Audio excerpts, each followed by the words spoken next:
प्रकारेण श्रीकृष्णानुग्रहसिद्ध्यर्थं तुलसी अनुग्रहसिद्ध्यर्थं धात्री दामोदर अनुग्रहसिद्ध्यर्थं तुलसी कृष्ण अनुग्रहसिद्ध्यर्थं श्री विजयलक्ष्मी अनुग्रहसिद्ध्यर्थं श्रीकृष्णाष्टोत्तर पूजां करिष्ये। ओम श्रीकृष्णाय नमः। ओम कमलानाथाय नमः। ओम वासुदेवाय नमः। ओम सनातनाय नमः। ओम वसुदेवात्मजाय नमः। ओम पुण्याय नमः। ओम लीलामानुष विग्रहाय नमः। ओम श्रीवत्सकौस्तुभाय नमः। ओम यशोदावत्सलाय नमः। ओम हरये नमः। ओम चतुर्भुजात्तचक्रासि गदाशङ्खाद्यायुधाय नमः। ओम देवकी नंदनाय नमः। ओम श्रीशाय नमः। ओम नंदगोपप्रियात्मजाय नमः। ओम यमुना वेगसंहारिणे नमः। ओम बलभद्रप्रियानुजाय नमः। ओम पूतना जीवितापहाराय नमः। ओम शकटासुरभञ्जनाय नमः। नंदव्रज जनानंदिने नमः।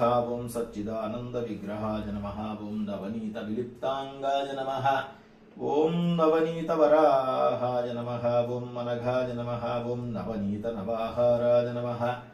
ओम मुचुकुंद प्रसादकाय नमः। ओम षोडश स्त्री सहस्रेशाय नमः। ओम त्रिभंगिने नमः। ओम मधुराकृतये नमः। ओम शुकभागमृताब्धये नमः। ओम गोविंदाय नमः। ओम योगिनां पतये नमः। ओम वत्सपाटचराय नमः। ओम अनंताय नमः। ओम धेनुकासुरभञ्जनाय नमः। ओम तृणीकृततृणावर्ताय नमः। ओम यमलार्जुनभञ्जनाय नमः। ओम उत्तालतालधेत्रे नमः। ओम गोपगोपीश्वराय नमः। ओम योगिने नमः। ओम कोटिसूर्यसमप्रभाय नमः। ओम इलापतये नमः। ओम परञ्ज्योतिषे नमः। ओम यादवेन्द्राय नमः। ओम यदूद्वहाय नमः। ओम वनमालिने नमः। ओम पीतवासिने नमः। ओम पारिजातापहारकाय नमः। ओम गोवर्धनजलोद्धर्त्रे नमः। ओम गोपालाय नमः। ओम सर्वपालकाय नमः। ओम अजाय नमः। ओम निरञ्जनाय नमः। ओम कामजनकाय नमः। ओम कञ्जलोचनाय नमः। ओम मधुभ्ये नमः। ओम मधुरानाथाय नमः। ओम द्वारकानाथाय नमः। ओम बलिने नमः।